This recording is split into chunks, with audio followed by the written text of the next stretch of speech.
নমস্কার, আমি তোমাদের জয়দেব শাস্ত্রী। শিবলিঙ্গ নিয়ে হিন্দু পুরাণ এবং দর্শনের অনেক গভীরতা এবং বিশেষত্ব রয়েছে।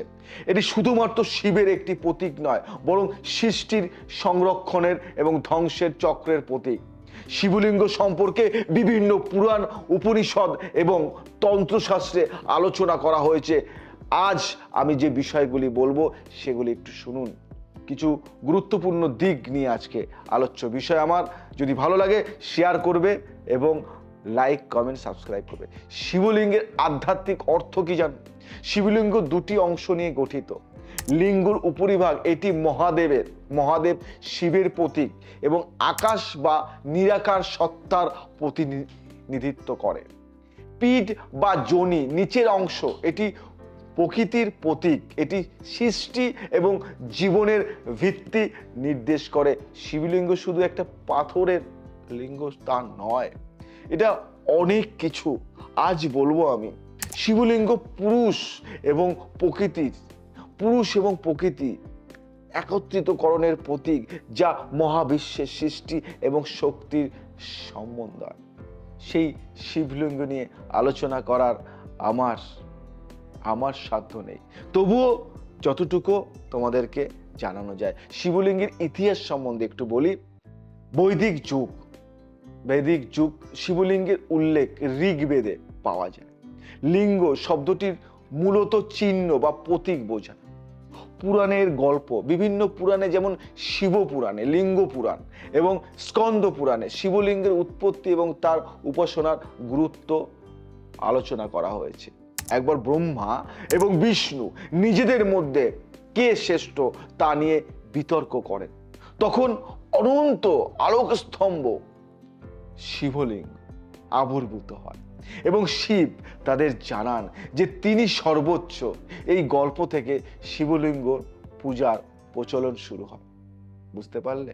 এরকম বহু তথ্য আমরা পাই।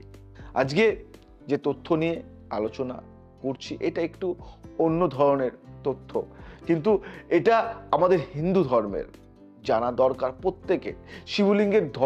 শিবলিঙ্গের বিভিন্ন ধরন রয়েছে। যেমন একটা আছে স্বয়ংভু লিঙ্গ।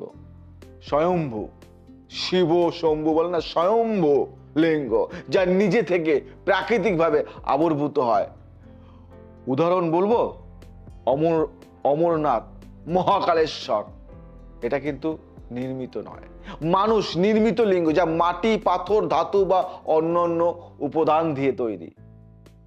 এই জিনিসগুলি আমাদের জানতে হবে। শিবলিঙ্গ পূজার তাৎপর্যটা কি? শিবলিঙ্গ পূজা ভক্তদের শিবের শক্তি এবং সৃষ্টিশীল শক্তির সঙ্গে সংযোগ করতে সাহায্য করে। পূজার ধরন জলাভিষেক, শিবলিঙ্গের জল ঢালা শীতলতার প্রতীক। বেলপাতা ও দুধ, শিবকে তৃপ্ত করার জন্য বেলপাতা এবং দুধ অর্পণ করা হয়। এক একটা দ্রব্যের অনেক গুণ।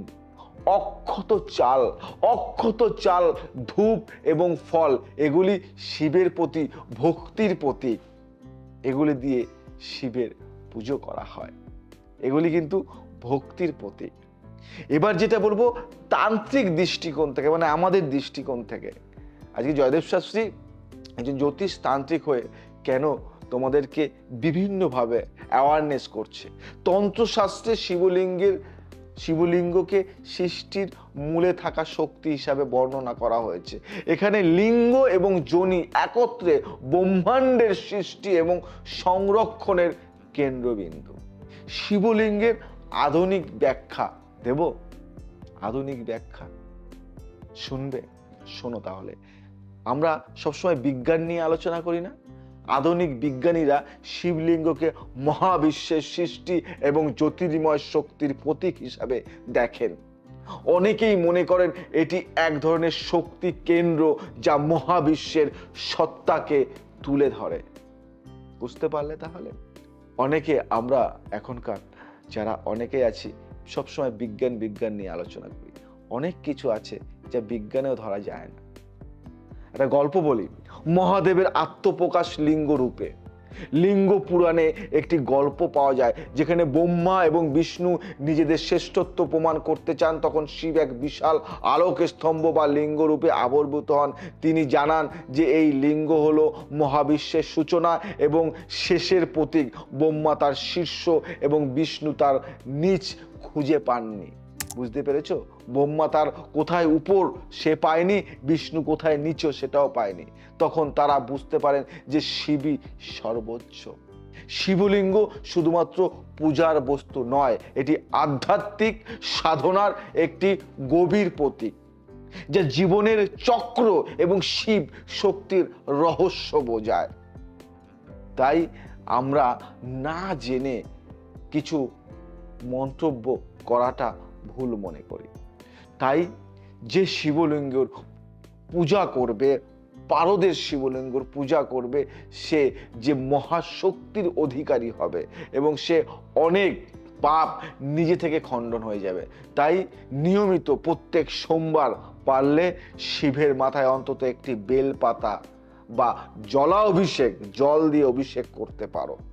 এটুকু নিয়ম করে করো, কিচ্ছু লাগবে না, আর কিছু করতে হবে না। জীবনে একটা আমূল পরিবর্তন এবং অনেক শক্তির অধিকারী হবে।